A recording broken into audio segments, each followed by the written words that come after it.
Vamos entonces a dar un pequeño resumen de lo anterior. Nos quedamos el lunes pasado en 2 de Samuel 5, pero vamos a hacer un pequeño resumen rápido para tratar de llegar hasta el de hoy. El enfoque de hoy es darle importancia principal al pacto de Dios con David, pero intentaremos llegar hasta el capítulo 10, que es el pecado de David y Betsabé. Entonces voy a hacer un resumen breve, luego entramos a la parte del pacto y avanzamos a ver hasta dónde llegamos. Eh, Recordemos que estamos en la etapa del reino, dentro de todas las etapas que hemos estado contemplando. Ya llevamos la etapa de la creación, la etapa de los patriarcas, la etapa del pueblo de Israel en el desierto, la etapa de la conquista, luego vino la etapa difícil de los jueces y ahora estamos en un reinicio prácticamente que ya es el reino. Nos faltan 3 etapas antes de llegar al punto crítico que Dios deja de hablar y entonces aparece Cristo como la última revelación de Dios para ya no solo para Israel, sino para todo el mundo. En relación a los pactos, estamos en el quinto, ya después del pacto con Adán, el pacto con Noé, el pacto con Abraham, el pacto con Moisés. Ahora estamos o vamos a entrar a lo que es el pacto con David.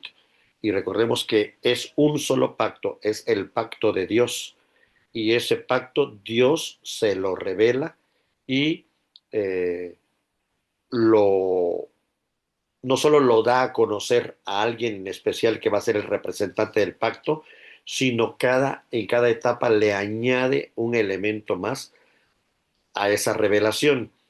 Dios tiene el panorama completo de lo que es el pacto, pero en cada etapa va revelando una parte, como niños nos va indicando momento a momento qué es lo que hay que conocer de su pacto y llegamos ya prácticamente a la última parte que es la etapa del reino. Entonces, ya haciendo un resumen de 2 de Samuel, recordemos que el capítulo 1 fue el lamento sobre la muerte de Saúl y Jonatán, donde David hace esta endecha, un canto fúnebre, podríamos decir, o un poema fúnebre, en donde reconoce a Saúl y a Jonatán como ungidos de Dios, y es un canto muy, muy, muy hermoso, porque al final del canto, David reconoce el amor de Jonatán hacia él. Nunca dice David mi amor por Jonatán. Él habla del amor de Jonatán hacia él y como comentamos el lunes pasado, nos lleva a pensar en el amor que Dios tiene por nosotros, porque es Jonatán el que está dispuesto a dejar su reino y a sacrificar todo para que David no tenga ningún impedimento. E incluso Jonatán se expone a la misma muerte con tal de que David, el ungido, sea el rey. Recordemos que por ley, por orden, le tocaba a Jonatán ser el siguiente rey, pero aquí es donde vemos este gran amor de Jonatán que refleja el amor de Cristo por nosotros, en donde deja a un lado su reino como lo hizo Cristo, porque lo hace por amor a otro. Y eso es lo que David logra identificar en este canto, ¿no? En este momento específico, no es David el que es el prototipo de Cristo, sino es Jonatán. Él es el que va a reflejar ese amor de Cristo por su iglesia y David lo sabe y por eso elabora este canto. En el segundo capítulo, lo que vemos es que ungen a David en Hebrón, pero solamente para la tribu de Judá. En este momento todavía David no ocupa el trono de todo Israel, porque recordemos que Saúl tiene otros hijos. Murieron 3 de sus hijos, pero todavía le queda uno y él tiene que esperar a que David tiene que esperar a que Dios le indique en qué momento va a ocupar el trono de todo Israel. Pero por el momento, solo la tribu de Judá, en el momento que muere Saúl, solo la tribu de Judá lo elige como rey. Tiene David 30 años y es un dato muy curioso porque exactamente a los 30 años Cristo inició su ministerio. Entonces David a los 30 años inicia su reinado solo en Judá. Vamos a ver dos etapas del reinado de David. Una primera etapa donde inaugura su reinado solo en, un, en una tribu, y una segunda etapa en donde ya reina sobre toda la nación. Esto también nos hace recordar el cómo reina Cristo y cómo inauguró Cristo su reinado. Cristo cuando fue coronado, cuando ascendió al cielo y fue coronado, el primer momento de su reinado es sobre su iglesia, sobre su pueblo, sobre su tribu, pero estamos en esta segunda etapa donde la segunda parte, cuando Él reine sobre todas las naciones, apenas se va a cumplir cuando Cristo venga. Entonces, esto también tiene una relación. David es una figura de primero una tribu durante 7 años y medio y después va a reinar 33 años sobre todo el pueblo, ya el reino, digamos, completo, el reino unido, y en total va a reinar 40 años David. Es decir, inició a los 30, reinó 40 y él a los 70 es que termina su reinado y entra su sucesor que ya veremos después que es Salomón. El problema es que en el reino del norte, Amner, el que era general de Saúl, rápidamente actúa y busca al otro hijo de Saúl y lo corona como rey. El otro hijo de Saúl es considerado un hijo débil y no muy interesado en algunas cosas, pero a Amner sí le interesa el poder y entonces prácticamente quien gobierna en el norte es Amner, pero el sucesor por dinastía es el hijo de Saúl, en este caso Isboset. Entonces, en un mismo momento, David está reinando aquí en la tribu de Judá y al mismo tiempo Isboset fue coronado rey con las tribus del norte por indicación de Amner. Entonces, digamos que es la primera vez que el reino tiene dos reyes y están divididos y va a ser por poco tiempo. De hecho, solo 2 años reinó Isboset en el norte antes de su muerte. En el capítulo 3 es justamente donde se nos narra que Amner y el hijo de Saúl Isboset, quien es el rey, tienen dificultades entre ellos, porque obviamente quien quiere el poder es Amner, solo está usando a Isboset. Y de una manera tramposa, Amner va con David y le ofrece el reino del norte a David, obviamente pensando él ya en entregar a Isboset o alguna trampa. Pero, como ya también vimos, el eh, hermano de Joab, recordemos, es el general de David, el hermano Amner lo mató. Y entonces, eh, precisamente Joab, el general de David, también está tramando cómo deshacerse de Amner. Entonces, para que no haya confusión aquí, David tiene su general que es Joab y es su sobrino, hijo de su hermana. David tiene tres sobrinos, los tres están con él a su lado. El mayor Joab es su general. Del otro lado está Isboset, el hijo de Saúl, y su general es Amner. Pero empiezan a haber, de hecho, hay un enfrentamiento entre ambos ejércitos y al enfrentarse se dan cuenta que ambos están perdiendo personal, ambos están perdiendo pues ahora sí que de parte del pueblo, y es Abner el que le dice a Joab que paren ya esa guerra porque se están peleando entre hermanos.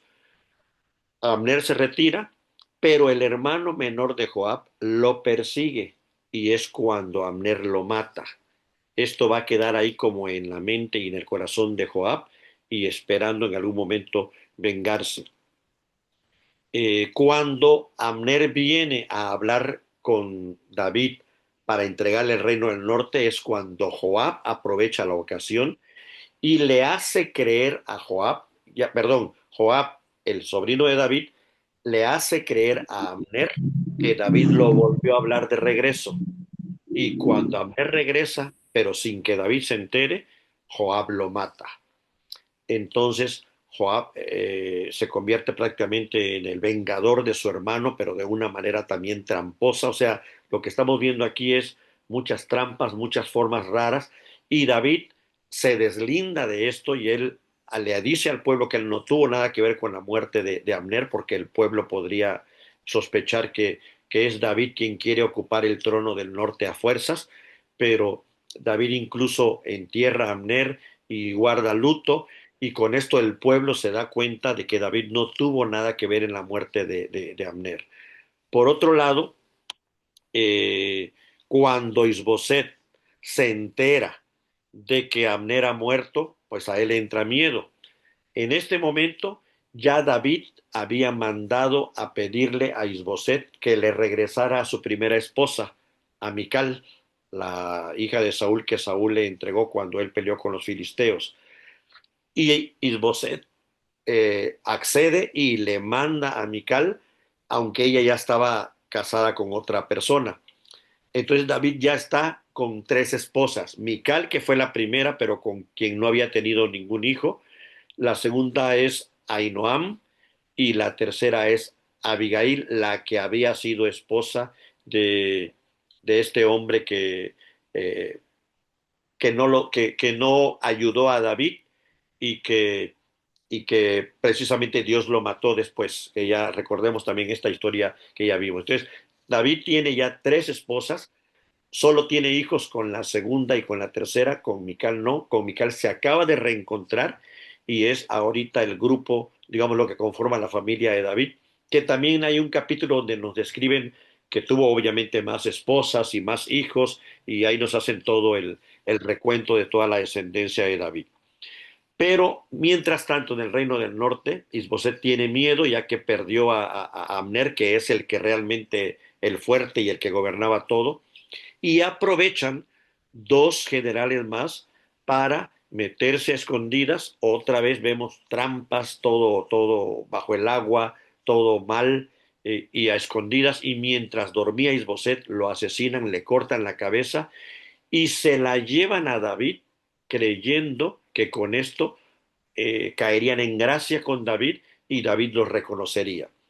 Pero como también pasó en el capítulo 1, cuando llegó un hombre con la espada y la corona de Saúl, creyendo que quedando bien con David, David lo iba a premiar, pero resulta que David lo manda a ejecutar porque este hombre dice que él fue el que mató a Saúl, aunque ya habíamos leído que no fue así, pero él quiso congraciarse con David y eso le costó la muerte.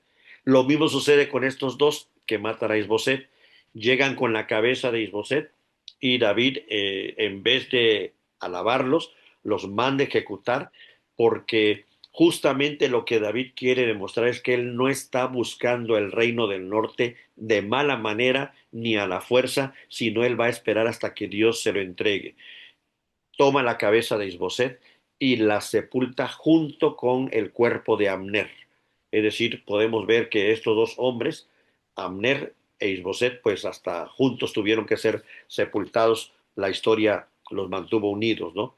Y en este momento, cuando ya el reino del norte se quedó sin rey, lo que notamos es algo interesante. David ya mandó buscar a Mical desde antes, así que Saúl se queda sin ningún descendiente, todos sus hijos ya murieron a la muerte de Isboset, pero el pueblo del norte sabe que David no tuvo nada que ver ni con la muerte de Abner, ni con la muerte de Isboset, y es el sucesor porque está casado con la hija de Saúl. Es decir, el estar casado con Mical o el haber pedido que Mical se la regresaran como su esposa, de alguna manera logra que el pueblo del norte lo reconozca como yerno de Saúl y como un sucesor natural en el reino de Israel. Es por esto que se reúnen todos los ancianos de Israel, del reino del norte, y vienen con David y le piden que también sea su rey.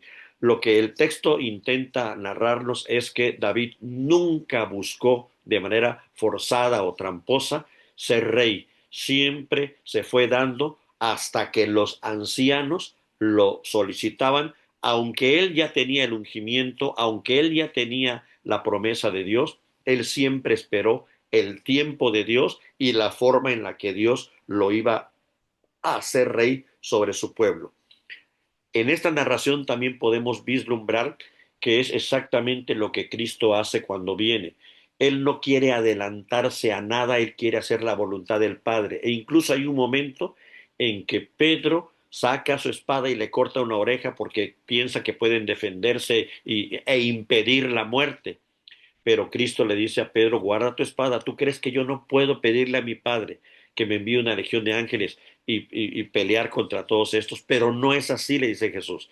O sea, Jesús cumple la voluntad del Padre para que el reino que va a recibir de manos del Padre sea de una manera eh, eh, legal, que sea de una manera no forzada, no tramposa, sino todo como debería de ser.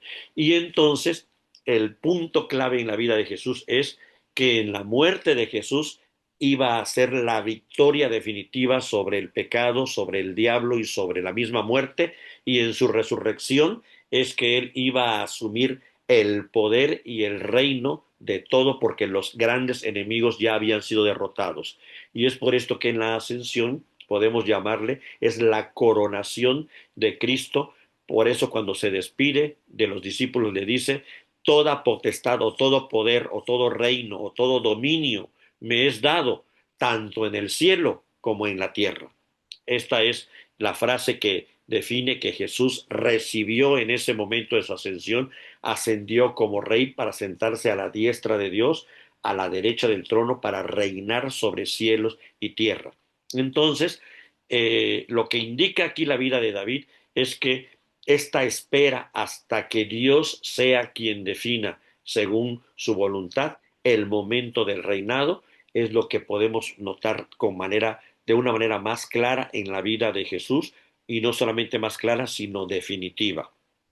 Entonces, en el capítulo 5, David ya es rey sobre todo Israel, lo ungen y ahora necesita una capital, necesita un lugar para que desde ahí establezca su reino. Y escoge una ciudad que pertenece a la tribu de Benjamín, es decir, a la tribu de donde era Saúl. Recordemos que cuando Josué hizo la repartición de la tierra, Jerusalén quedó en territorio de los benjamitas. Pero curiosamente, o no curiosamente, ya sabemos nosotros que Dios así va definiendo la historia, aunque parezca de manera orgánica, natural, es Dios quien lo va estableciendo. Esta ciudad de Jerusalén no había sido conquistada por los benjamitas, habían permitido que ahí quedaran viviendo los jebuseos, era una ciudad amurallada, era una ciudad muy protegida. Ahorita vamos a ver las imágenes de cómo era tan difícil llegar allá porque hay valle de un lado y valle del otro, y para poderla sitiar, para poder bajar primero al valle y luego volver a subir al monte donde está la ciudad, era muy complicado para cualquier ejército. Por esto los benjamitas nunca sacaron a los jebuseos de ahí de la ciudad, pero David la identifica y la quiere como capital. Entonces, este capítulo 5 nos va a hablar de cómo David conquista esta ciudad que pertenece inicialmente a la tribu de Benjamín, a la tribu de Saúl, a la que pertenece a Saúl, pero como David la conquista y David es de la tribu de Judá, va a pasar a formar parte de la tribu de Judá. Entonces, originalmente era de Benjamín, pero porque David la conquistó, pasó a formar parte de su dinastía, de su familia, y al ser ellos de Judá, pues ya la ciudad va a ser de Judá. ¿Dónde está ubicada Jerusalén? Exactamente en medio de las dos tribus. Vean esta ubicación geográfica. A la derecha está el mapa. Aquí está la localización. En el límite donde termina Judá y comienza la pequeña tribu de Benjamín, ahí está Jerusalén. Jerusalén entonces es el punto intermedio entre los dos reinos. Por eso la ubicación es perfecta para unificar a los dos reinos. Pero al pertenecer a Benjamín, se honra y se respeta la tribu de Saúl y, y de alguna manera los de las tribus del norte se identifican como parte de su territorio. Pero al ser David de Judá, las tribus del sur, Judá, quedan incluidas también. Entonces Jerusalén viene a ser el punto de unión de toda la región. No pertenecía a ninguna tribu, así que ninguna tribu puede sentirse ni más favorecida o que se le quitó territorio. Pertenecía a la de Benjamín, pero como no la habían conquistado, prácticamente era un territorio nuevo. ¿Cómo va a darse la conquista? Vean la imagen de la izquierda y vean que es montaña a izquierda, montaña a la derecha, hay un valle profundo, había que bajar con el ejército y volver a subir, pero además estaba completamente amurallada. Así que para cualquier ejército era muy difícil penetrar la ciudad, no solamente por la situación geográfica de las montañas y los valles, sino por la muralla misma. Era complicado. Esta parte de atrás que se ve en la imagen es donde años después, si ven al final, está el templo construido. Es años después, el hijo de David, Salomón, ahí es donde va a construir el templo. Pero la parte de adelante es lo que es conocido como la ciudad de David, que está toda amurallada completamente. Digamos que es el mismo monte las dos partes, pero hay una separación entre lo que es la ciudad de David y lo que es la parte del templo que está acá atrás. Entonces, en tiempo de David, esta parte de atrás no existía, era monte, solo estaba esta parte de adelante rodeada completamente de la muralla y David, como estratega, como militar, detecta una manera de cómo penetrar y es por medio de un canal de agua que pasaba desde afuera hacia adentro, como podríamos decir, un río interno o solo menciona la Biblia que era un canal de agua natural. De alguna forma este canal de agua suministraba de agua hacia adentro de la muralla y eso permitía que cuando un ejército quería sitiar a la ciudad de Jerusalén, pues por mucho tiempo que estuvieran afuera sitiándola, impidiéndole que salgan o entre comercio, ellos adentro tenían agua porque había este canal de agua que por el interior de la tierra entraba hasta el interior de la ciudad por debajo de la muralla. David lo encuentra y ahí está la estrategia.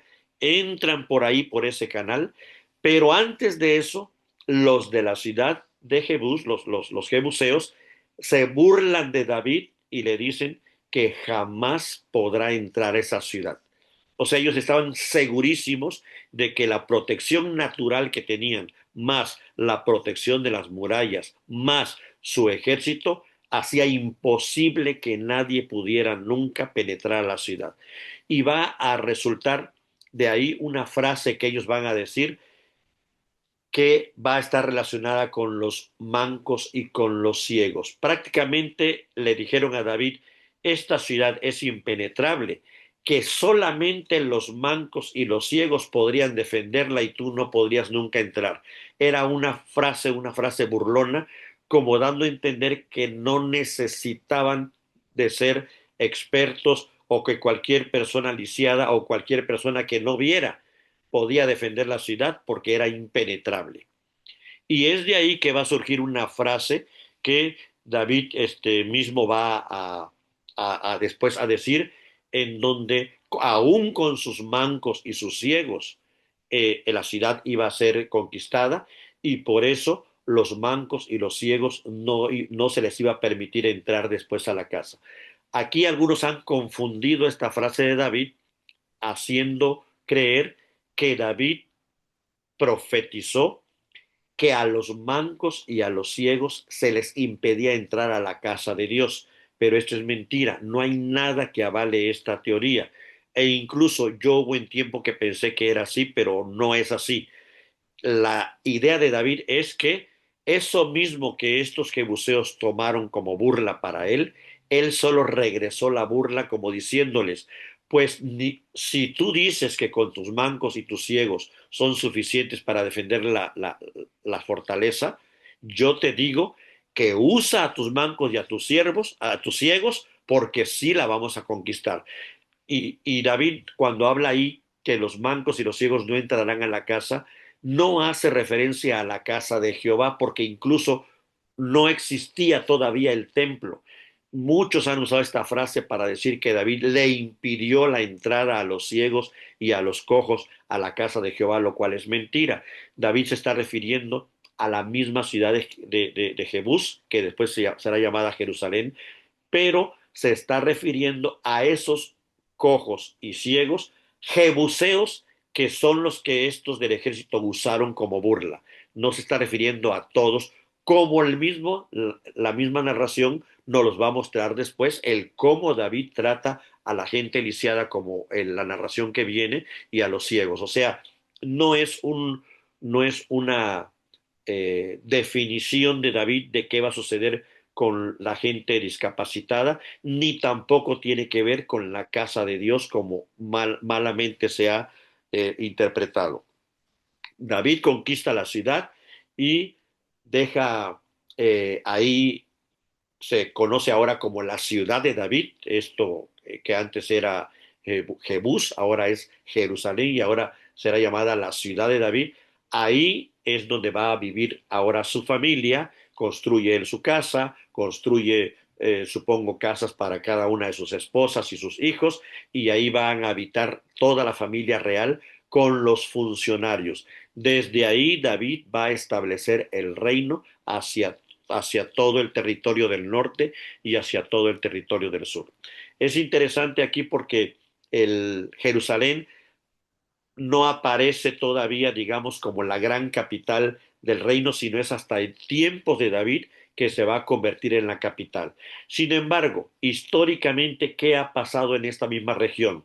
Primero, cuando Abraham fue a reconquistar, más bien a recuperar a su sobrino Lot que lo habían llevado esclavizado, cuando pasa por esta región, justamente ahí, salió un rey de ahí, de ese lugar que es Melquisedec. Melquisedec era rey y sacerdote de Salem, es la misma región. Y cuando Abraham lo ve, le entrega los diezmos de todo. Es decir, ya había un antecedente de este lugar. Antes de ese momento, Abraham ya había tenido otra experiencia. Fue en ese mismo lugar cuando Dios lo hizo subir al monte para sacrificar a su hijo Isaac, y fue en ese mismo lugar cuando Dios le dijo, detente, no pongas tu mano sobre el muchacho.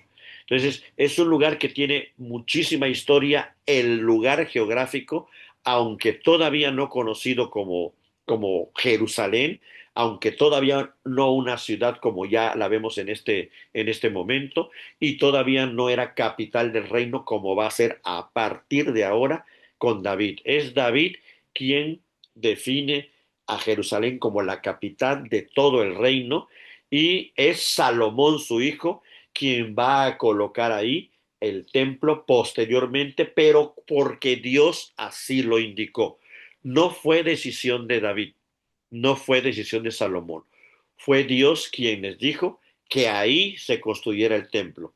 Desde tiempos de Moisés, Dios les había dicho que cuando entraran a la tierra prometida, Él les iba a indicar el lugar en donde iban a construirle, a erigir el tabernáculo, porque acuérdense que el tabernáculo era ambulante. Entonces, hasta este momento es que Dios va a mostrar que ese es el lugar que Él tiene indicado. Entonces, ya tenemos, digamos, aquí el esquema de por qué es tan importante este momento de la conquista, y también tenemos esta doble, eh, podemos decir, este doble momento. Lo primero que sucede en esta región es la capital, y después es que va a venir lo del templo. precisamente porque David está ya seguro y está en reposo, es que se le va a ocurrir a él construirle una casa a Jehová, y es donde va a venir el tema del pacto, que es el punto importante hoy. Antes de ese momento, eh, Dios le da dos victorias a David, dos victorias contra los filisteos, aquellos que habían sido enemigos todo el tiempo de Israel y de Saúl, pero fueron amigos algún tiempo de David porque David huyó allá a esa tierra, pero ahora vuelven a ser enemigos al enterarse que el nuevo rey de toda la región es David. Se vienen inmediatamente al valle de Refirín a pelear contra David. David, cosa que no hacía Saúl, David antes de todo consulta a Dios si debe de ir a pelear o no. Y Dios le responde que sí vaya y que los enfrente porque ya ha entregado en sus manos a los filisteos. Esta primera batalla con los filisteos es de frente, es una batalla frontal. David llega con su ejército y se enfrenta directamente y Dios les da la victoria. Sin embargo, hay una segunda ocasión como que al perder, los filisteos salen huyendo, incluso dice la Biblia que dejan ahí sus ídolos y David los quema todos. Ellos salen huyendo porque iban a la batalla con sus dioses para que sus dioses los ayudaran, obviamente, ¿no? Regresan, forman otra vez filas, se unen otros filisteos y vienen a una segunda batalla contra David. David muy atinadamente no comete el error que sí cometió Moisés. Ahorita les voy a decir la relación. David vuelve a consultar a Jehová y le pregunta a Dios si tiene que volver a salir a enfrentar a los filisteos. Y Dios le dice que sí, pero no como la primera vez. Hay una segunda estrategia que Dios le va a dar a David. Le dice, ahora los vas a rodear y te vas a esperar a que se escuche el sonido de las balsameras. Las balsameras son unos árboles que dan el bálsamo, son como, algunos lo ven como tipo álamos, son árboles que hacen un sonido especial. El caso es que Dios le da una nueva estrategia que David tiene que seguir. ¿Por qué es tan importante estas dos victorias contra los filisteos? Porque David está todo el tiempo que estuvo de fugitivo, David aprendió que en cada ocasión tiene que consultar a Dios y que no es la estrategia de David, ni la fuerza de David, ni la fuerza de su ejército.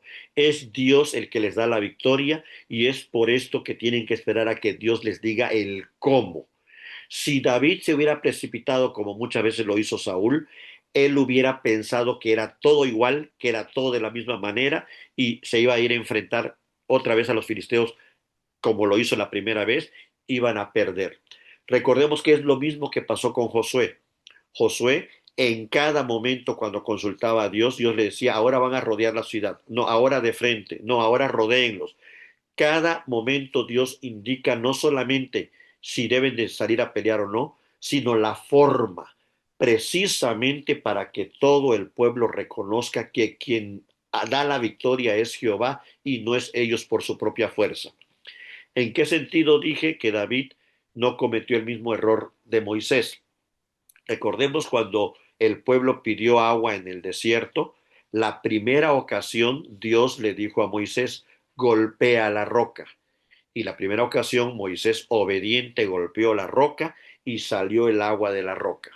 Pero la segunda ocasión, ya al final de su vida, Dios le cambia la instrucción a Moisés y le dice, háblale a la roca. Pero Moisés, un poco enojado por lo que estaba pasando, olvidó y repitió lo mismo que la primera indicación, pensando que era la misma instrucción, y en vez de hablarle a la roca, la volvió a golpear. El agua salió, pero recordemos que eso le costó a Moisés la entrada a la tierra prometida. Entonces aquí vemos a un David que el exilio, que el ser fugitivo, lo fue entrenando para estar pendiente y no confiar en sus propias fuerzas, y por eso es tan importante que aquí el texto nos narra estos dos momentos importantes para que no perdamos de vista que quien está dando la victoria es Dios y no es David, con su gran ejército, que era muy bueno y era muy diestro, pero era Dios quien les estaba dando la victoria. Aquí tenemos el sonido de las balsameras, a ver si lo logran escuchar. Aquí está el video. ¿Sí se escucha?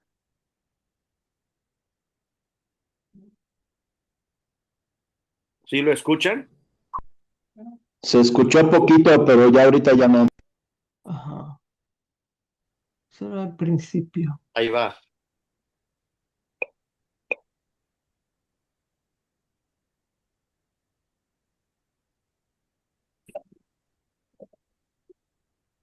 Bueno, si se logró escuchar algo, Algo. No se escucha. Hay una opción cuando compartes en Zoom que dice compartir audio, unas casillas a un lado, a lo mejor hay que apretarla. bueno, si no, se los envío ahí en el chat. Pero yo creo que todos hemos tenido la experiencia de estos árboles que cuando sopla el viento se escucha así un sonido como cascabeles, como no sé. En todos lados hay un árbol de este tipo. Bueno, lo que la Biblia quiere decir es que aquí se llaman balsameras, que son del árbol de donde se extraen los bálsamos, muy parecido a los álamos, estuve ahí checando. El caso es que vean el momento interesante. Ellos rodean al ejército de los filisteos. ¿Por qué es peligroso rodear? Porque el ejército de David se tiene que expander por todo el territorio y el ejército filisteo son muchos al centro y pueden fácilmente enfrentarlos y dividirlos. No es lo mismo que enfrentar dos ejércitos uno frente al otro, donde viene todo el grupo completo frente a frente. Entonces, lo que estaba implicado es que David tenía que confiar en lo que Dios le estaba diciendo, repartir a sus soldados a todo alrededor y esperar el sonido de las balsameras. ¿Qué, qué nos está diciendo aquí el texto? El Dios que está guiando esta guerra es Dios sobre el aire, porque para que puedan sonar estas balsameras se requiere de un aire. Es Dios sobre los árboles, porque son los que van a dar el sonido correcto para dar la indicación del inicio de la guerra.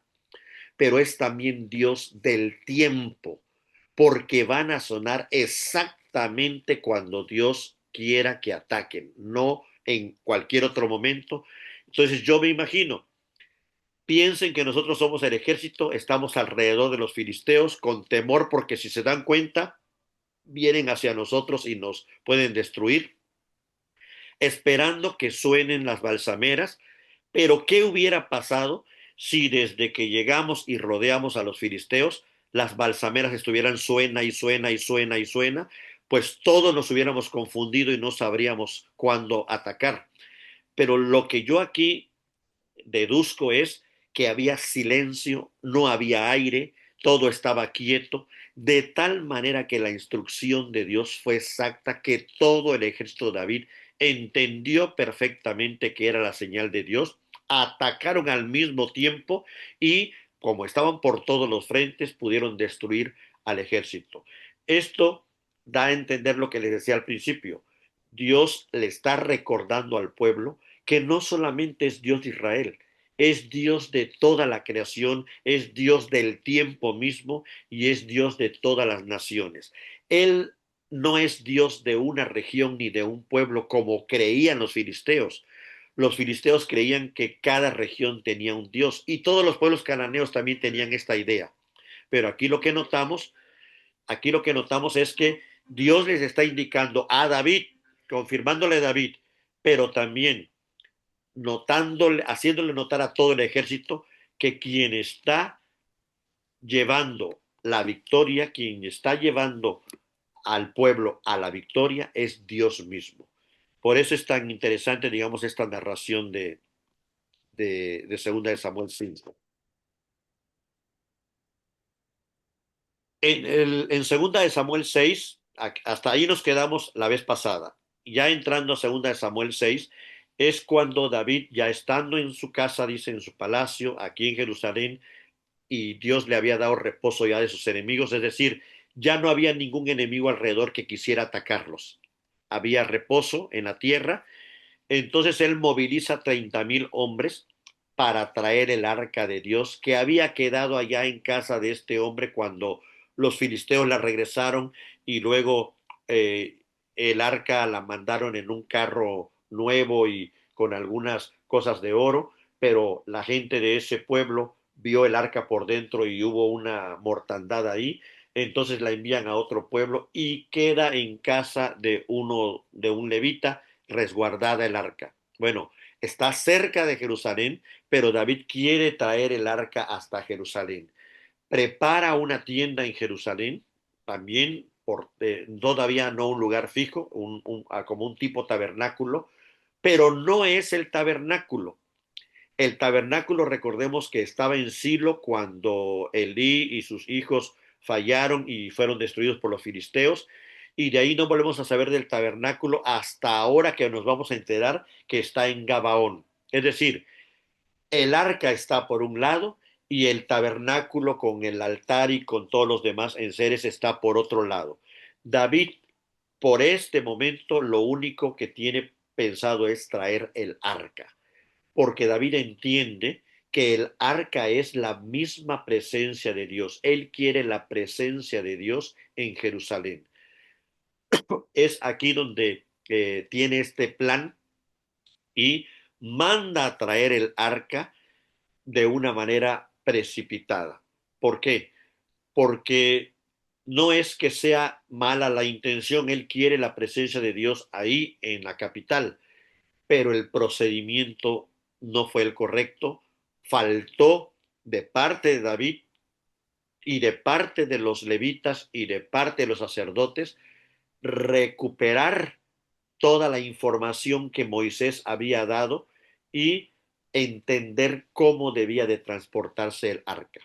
Ellos quisieron hacerlos pues llevados por la emoción y olvidaron la importancia que tenía la ley de Moisés. Recordemos que los levitas y los sacerdotes eran responsables de instruir al pueblo a cómo debe de el pueblo adorar y acercarse a Dios, pero también el rey tenía que tener una copia de esta ley y leerla continuamente para que ambos supieran cómo tratar los elementos santos. Aquí lo que estamos notando es que tanto David lo olvidó o no lo entendía del todo o no lo había leído, como los sacerdotes y los levitas. ¿Cómo podemos darnos cuenta? Porque mandan por el arca y deciden hacerlo de la misma manera que lo hicieron los filisteos, en un carruaje nuevo. Piensan que porque el carruaje sea nuevo ya está bien y es un buen método, pero recordemos que en la ley decía que nunca el arca debía ser transportada en carruaje, sino siempre en los hombros de los sacerdotes indicados para ello. El arca debía ser transportada a pie y no en carruajes, por muy nuevos y por muy adelantados tecnológicamente que hubieran sido los carruajes, no era el método que Dios había dado para cubrir su santidad. Para Dios, su santidad se cubre con sus sacerdotes, no con un carruaje nuevo. Pero precisamente sucede lo que la ley quería evitar. Como son animales los que llevan el carruaje, trastabilla el carro, por muy nuevo que sea, y dos sacerdotes van custodiando el arca, dos levitas, uno va al frente y el otro va atrás, los dos son hermanos, hijos de aquel a quien se le había encargado el arca, de la casa de donde venía el arca, y entonces cuando el arca empieza a trastabillar y va a caer al suelo, a uno de ellos llamado Usa, se le ocurre detener el arca para que no toque tierra y ahí pues cae fulminado. Vean la importancia que tiene este momento en cuanto a la santidad de Dios. Dios no rebaja su santidad, Dios no reduce su santidad por la ignorancia del pueblo. Él es santo y debe ser tratado santamente y por eso reveló la correcta manera de cómo tratar su santidad para que no sucediera esto. Ya hemos hablado también de que aun cuando Usa tuvo una muy buena intención, pues realmente no es de intenciones que se protege la santidad de Dios, sino es de obediencia. Ya le había pasado a los hijos de Aarón en el templo recién construido el tabernáculo. Ellos tuvieron la excelente idea y la buena intención de correr y llevar un fuego extraño que Dios nunca había pedido. Es decir, la santidad de Dios, Dios ha revelado que no debe de tratarse como cualquier cosa, sino solamente como Él ha revelado que debe tratarse. A eso se refiere el mandamiento de no tomarás el nombre de Jehová tu Dios en vano. Es decir, cuando la Biblia habla de nombre de Jehová, hace referencia a todo aquello que Dios ha revelado de sí mismo que es santo. No hay que tomarlo vanamente y a la ligera. El nombre de Jehová no es su nombre propio, es todo aquello que corresponde a Dios, sus atributos, su culto, todo lo que Él ha revelado que es de Él, no debe de tratarse vanamente, sino temerosamente y con santidad. Y aquí esta intención de Usa, vamos a desmenuzarla. Usa, como cualquiera de nosotros, en su cabeza, ¿qué lo hace? ¿Qué le hace a Usa pensar que sus manos son más santas que la tierra? Lo que él quiere evitar es que el arca caiga a tierra. En su cabeza, de manera consciente o inconsciente, o no sabemos de qué manera, como cualquiera de nosotros lo pensaría, creo yo que todos somos Usa. Cualquiera de nosotros creería que es mejor detener el arca con las manos antes de que caiga al suelo y se ensucie. Eso lo haríamos cualquiera de nosotros. Pero vamos a recordar cómo Dios se ha presentado en su santidad. Cuando llega Moisés y ve el zarza ardiendo, ¿qué es lo primero que Dios le dice? Quítate las sandalias. O sea, ¿qué te hace pensar que una sandalia es más santa que la tierra? Quítate las sandalias porque el lugar que pisas es santo. Es decir, la tierra está santificada porque ahí está Dios. ¿Qué me hace pensar a mí que mi sandalia es más santa o que yo soy más santo? ¿Ven? Lo mismo le pasa a Josué. Hay un momento en que Dios le dice, quítate, cuando el ángel se le aparece, que es el ángel de Jehová, que sabemos que es Jesús, se le aparece y le dice lo mismo, quítate las sandalias porque este lugar es santo. Es decir, es más santa la tierra. Vean lo que voy a decir. Es más santa la tierra para Dios porque ella nunca pecó que el ser humano, que sí es pecador. Para Dios es más santa la tierra porque ella nunca ha pecado. Ella quedó bajo maldición por culpa del hombre, no por ella misma. Ella incluso, recordemos lo que dice eh, Romanos, ella clama esperando que se manifiesten los hijos de Dios para ser redimida. Es decir, justo aquí, si Usa hubiera entendido la ley que Dios había dado acerca de su santidad, primero, jamás hubieran mandado el arca en un carro por muy nuevo que fuera. Y segundo, si el arca, aún cargándola en hombros, se hubiera ido de lado y era más santo dejarla caer que tocarla. Vean aquí, esto es muy interesante porque no lo que nosotros creemos más limpio y más santo es más limpio y más santo delante de Dios. Y aquí es una gran lección dolorosa, difícil. David le duele porque él fue el que dio la instrucción, él fue el que no tuvo cuidado como rey, pero también hay responsabilidad de los levitas y los sacerdotes de no haber revisado cuál fue el problema. El problema no era el arca, porque ese fue el problema de los filisteos. Para los filisteos, todo lo que les estaba pasando de las pestes y las enfermedades era por culpa del arca. El arca es peligrosa. Aquí viene la prueba de fuego. El arca es peligrosa porque David quiere llevarla a Jerusalén. O es no entender la santidad del arca lo que la hace peligrosa. ¿Y por qué digo que viene la prueba de fuego? Resulta que después de que sucede esto y muere Usa y David le duele y en ese momento se dan cuenta que cometieron un grave error, dejan el arca en casa nada más y nada menos de un extranjero, en casa de Obed Edom, Geteo. ¿Y saben qué significa Geteo? Era de Gat, de esta ciudad filistea. No sabemos, no hay indicaciones si él era extranjero porque era de la línea de los filisteos, o sea, él es geteo, él es de Gat. Si él es geteo porque es descendiente filisteo o es un levita de Israel que se fue a vivir a Gat a raíz de todo lo que estaba pasando y entonces por eso era conocido como geteo.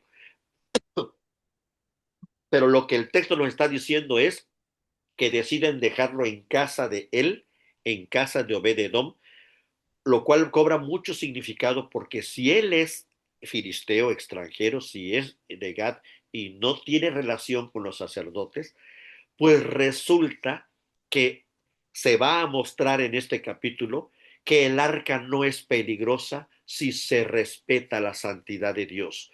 Porque lo que aquí nos va a indicar el texto es que a diferencia de todos los demás, ellos, los de la casa de Obed-Edom, jamás intentaron ver adentro, jamás intentaron tocarla, jamás intentaron traspasar esta línea de santidad.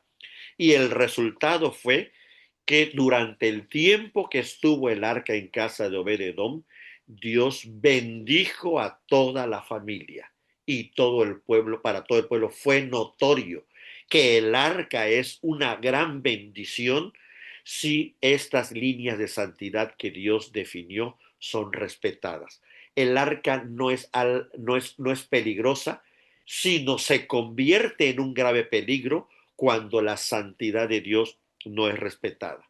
Cuando entienden esto David y los sacerdotes, entonces envía a David por segunda vez por el arca, pero ahora sí, con todo lo que la ley indicaba de cómo debía de ser el traslado, así lo hacen y es cuando el arca entonces llega hasta Jerusalén y David no cabe de gozo, ya no hay ningún accidente, ya no hay ninguna tragedia y es cuando David delante del arca se pone un efod o una túnica de lino, o sea, sencilla, de esta túnica que usaban los mismos sacerdotes.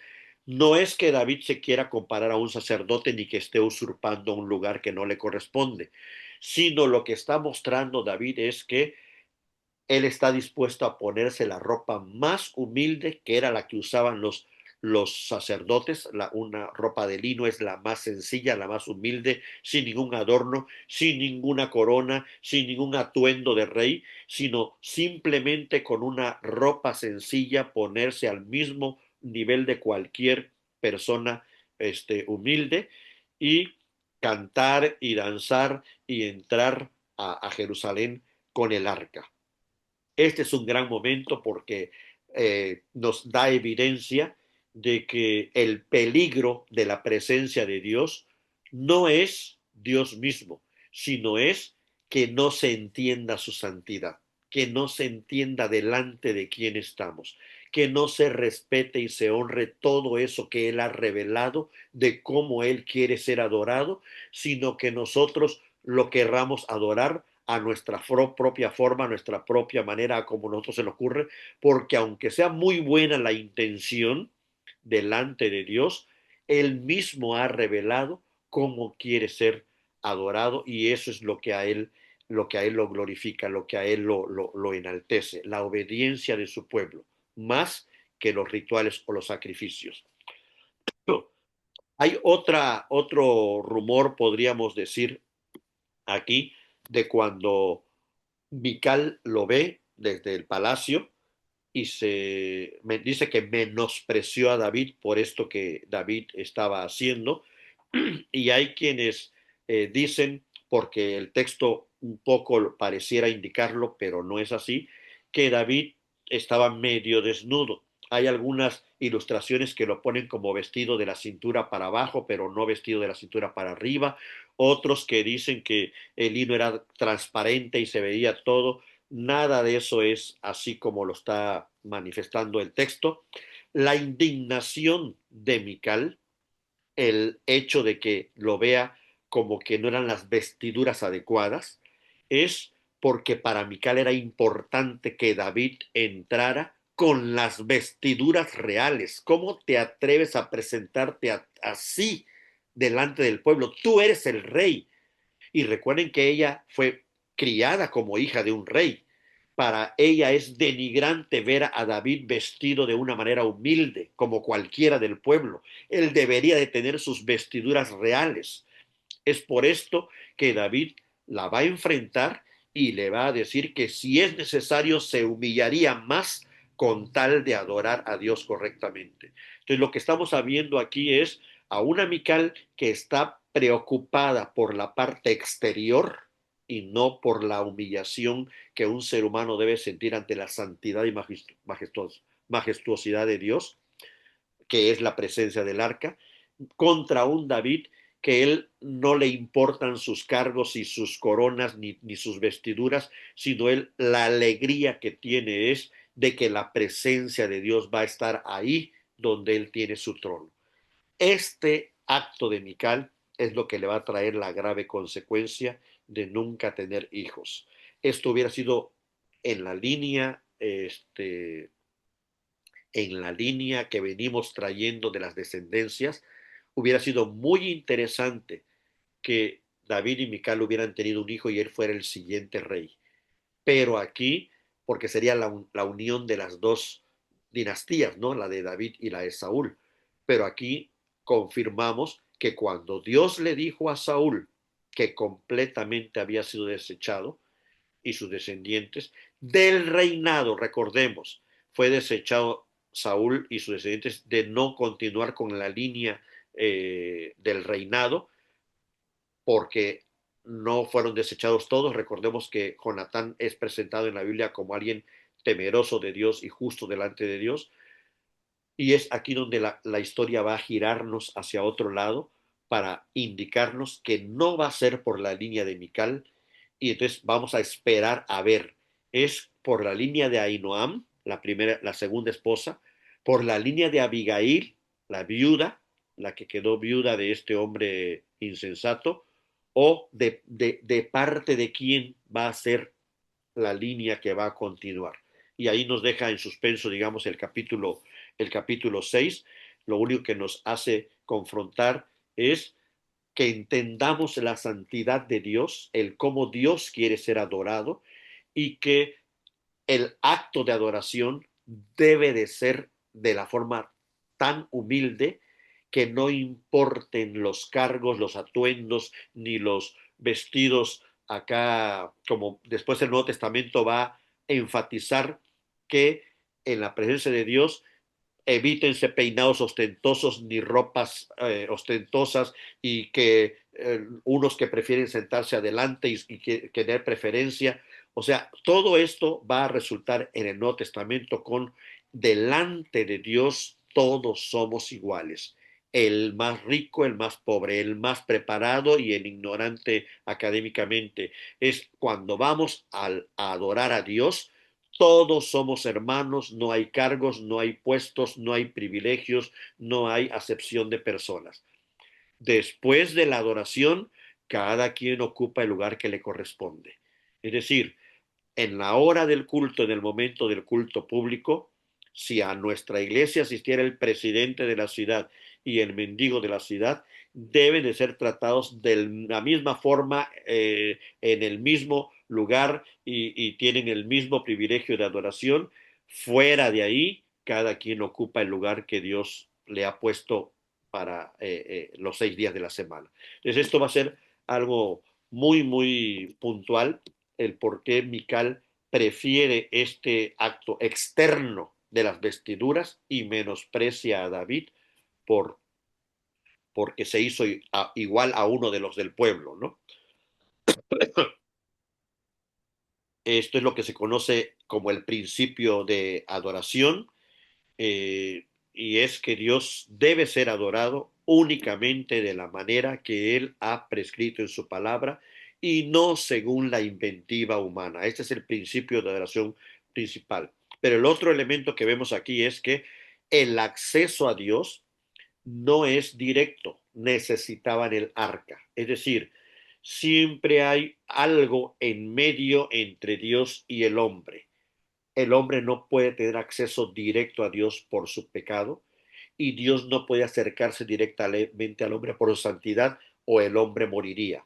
Se requiere este punto intermedio que el arca representa, porque recordemos que encima del arca estaba la tapa que era el propiciatorio, y ahí es donde se hacía propiciación por los pecados, de manera que Dios podía habitar en medio del pueblo y el pueblo no moría gracias a este acto de propiciación. Entonces, aquí lo que nos está mostrando el texto es que es gracias a este, podemos decir, punto intermedio que hay entre Dios y el hombre que se puede lograr la comunión, pero no hay posibilidad que el hombre directamente se presente ante Dios sin morir a causa de su propio pecado, como le pasó a Usa. No hay manera. Y no hay manera que Dios habite en medio de su pueblo sin que todo el pueblo caiga muerto a causa de su magnífica santidad. Se requiere de un intermediario.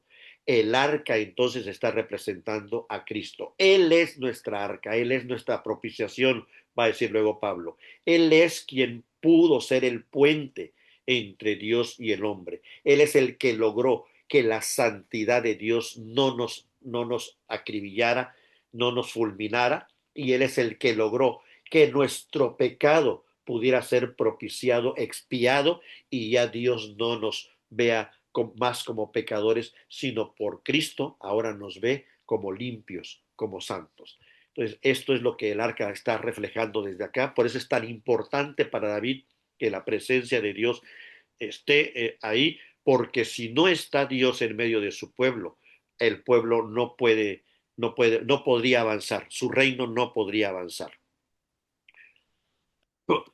En Samuel 7, perdón, aquí nos va al punto donde queríamos llegar, y es eh, el pacto davídico. Primero, todo está en reposo, ya está el arca está en una tienda, pero David dice, yo ya habito en una casa, me gustaría construir también una casa para Dios, para el arca de Dios. David tiene una muy buena intención, otra vez el tema de la intención. Yo ya tengo una casa y quiero construir una casa para el arca de Dios. Ya no un tabernáculo movible. Cuando habla de casa, él está pensando en un edificio fijo, incluso hasta se habla de cedro, ¿no? Una casa de cedro para Dios. Cuando David piensa en casa, él está pensando en edificio, está pensando en un templo. Consulta a Natán, y Natán incluso le dice, adelante con los que has pensado, pero en la noche Dios le dice a Natán, vas a ir con David y le vas a decir esto. Entonces, aquí ya aparece Natán, el nuevo profeta. Dios no habla directamente con David, recuerden, Dios habla con o los sacerdotes, cuando David consultaba a los sacerdotes, y ahora va a hablar directamente con Natán, y Natán es el que le va a comunicar a David. Entonces, Dios le va a contestar a David, le dice a Natán, dile a David que él no es el que me va a construir casa a mí, sino soy yo quien le va a construir casa a él. Aquí hay un juego de palabras muy interesantes en la Biblia, pero que es importante que lo identifiquemos porque es lo mismo que Cristo va a usar en el Nuevo Testamento. Cuando David piensa en casa, él piensa en templo, en edificio. Cuando Dios habla de casa, Dios piensa en descendencia.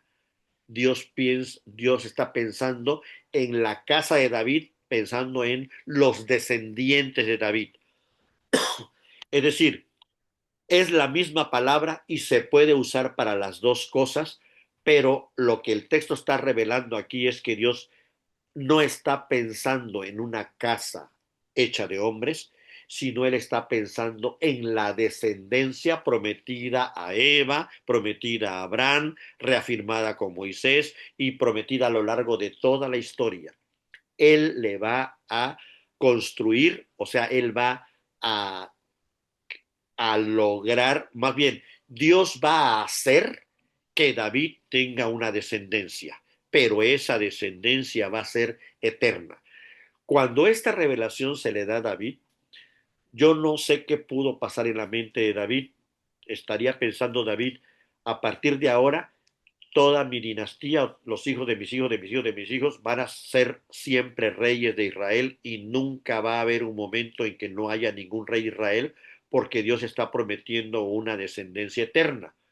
O quizás David pensó, un, un hijo mío, posiblemente el que sigue, que después sabemos que todos pensaron que iba a ser Salomón el siguiente heredero, eh, va a tener un reinado larguísimo de tal manera que no va a tener fin, pero, pero en algún momento pues va a tener que morir.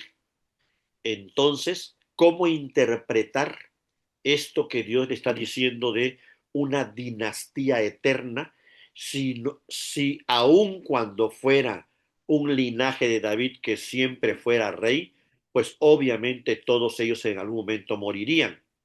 Entonces, la opción lógica para cualquiera que leyera en este momento y entendiera la promesa de Dios es que nunca iba a dejar de haber un rey sobre Israel y por lo tanto el reino de Israel iba a ser eterno. Esta fue una falsa confianza que después llevó a la quiebra al pueblo de Israel, porque ellos decían es que Dios le prometió a David un reino eterno, así que no hay manera de que nadie destruya a Israel. No hay posibilidad porque fue una promesa de Dios. Sin embargo, nosotros por el Nuevo Testamento es que entendemos que Dios sí estaba hablando de la descendencia y de un rey que nunca moriría. Pero eso en este momento no era claro, fue una nueva revelación que Dios le dio y que vino a dar su cumplimiento completamente en Cristo. Entonces, este pacto, este nuevo elemento del pacto, se le llama obviamente es parte del pacto de gracia, es incondicional. ¿Por qué? Porque no depende de que David haga algo. No hay nada que diga en el pacto, si tú haces esto, David, yo te prometo esto. O si tú me cumples esto, yo te prometo esto. Más bien, David tenía la intención de hacer una casa, templo, y Dios le contesta, no, yo te voy a hacer una casa a ti. Es decir, Dios le promete a David esta casa que va a ser una dinastía eterna con un reino eterno, pero después seguimos leyendo y no hay nada que indique que David tenga que hacer algo para que esto se cumpla. Es decir, Dios le está haciendo ver a David que él tiene un plan eterno y que va a partir de su dinastía, pero no importa si David es fiel o no. Esto es tan importante porque jamás vemos que suceda esto con Saúl. Si Dios le hubiera prometido lo mismo a Saúl, no importaba que Saúl hubiera fallado, Dios hubiera mantenido su palabra porque él es fiel a su pacto. Y eso es lo que ahora vamos a ver con David. Aquí Dios le está prometiendo a David que él le va a construir casa y que no depende de David ni de él falla. Y capítulos más adelante vamos a ver el grave pecado de David. Y es tan interesante ver el por qué la promesa del pacto se da antes, justamente para que nosotros reconozcamos que es un pacto incondicional y que aún con todo lo que David hizo, que fueron cosas muy graves, Dios no quitó su, su promesa del pacto, sino la cumplió a pesar de David y sus descendientes. Aquí solo Dios estaba revelando que el Rey eterno, el que vendría para nunca morir, sería del linaje de David. No está diciendo que depende de David ni de sus descendientes. Solo Dios está revelando de dónde vendrá el Rey eterno. Esta es la gran promesa mesiánica. Obviamente ya nosotros sabemos que esto es cumplido en Cristo. Cuando leemos en el Nuevo Testamento las frases de bendito el Hijo de David, o cuando los ángeles anunciaron, ese es el Hijo de David que iba a nacer, o sale en las alturas y gloria, gloria a Dios, y, y todo el universo, cielo y tierra se regocijó el día que Cristo vino al mundo nacido como un bebé, porque todos sabían que era el cumplimiento de esta gran promesa, la hecha anteriormente a Abraham, a Moisés, a Eva, pero también ratificada en David, un rey eterno, una dinastía eterna. Es interesante porque vamos a verlo nosotros ahora como creyentes.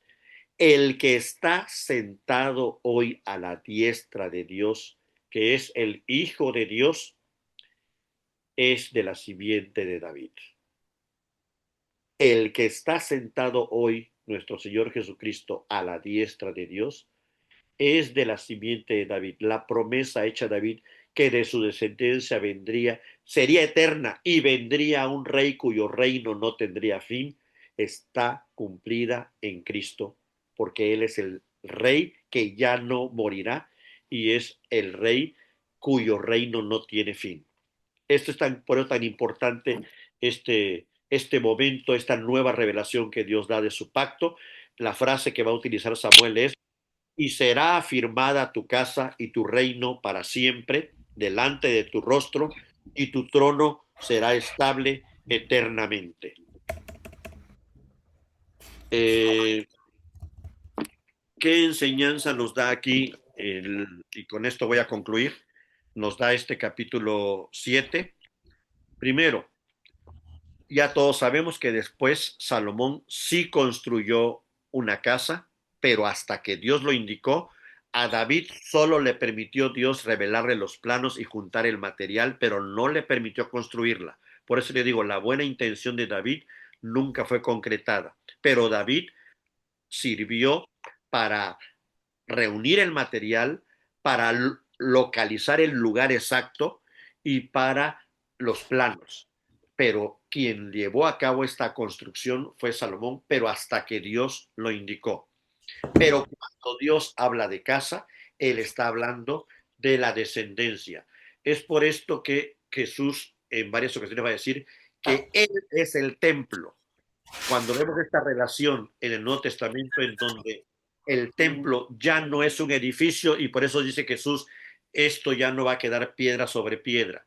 Pero hay un momento que le dice a los fariseos y a los saduceos: destruyan este templo y en 3 días lo levantaré. Él está hablando de su templo. Esta palabra de casa como templo y casa como persona, como dependiente, como cuerpo, es la que Jesús es. ¿Se escucha algún sonido? Alguien tiene algún micrófono, creo, encendido. Les decía yo que esta relación de la palabra casa como templo y casa como cuerpo, Jesús la va a usar precisamente para decir que Él es el templo. Es decir, ¿cuál es la función del templo? La presencia de Dios en medio de Jerusalén. Ya en el Nuevo Testamento se nos va a revelar, ya no se requiere de ningún templo, porque Dios no puede habitar en un edificio. El que es la revelación plena de la presencia de Dios es un hombre, no un lugar, no una tierra. Es un hombre y su nombre es Jesús, el descendiente de David. Pero Él viene a reinar ya no en Jerusalén, sino en la nueva Jerusalén.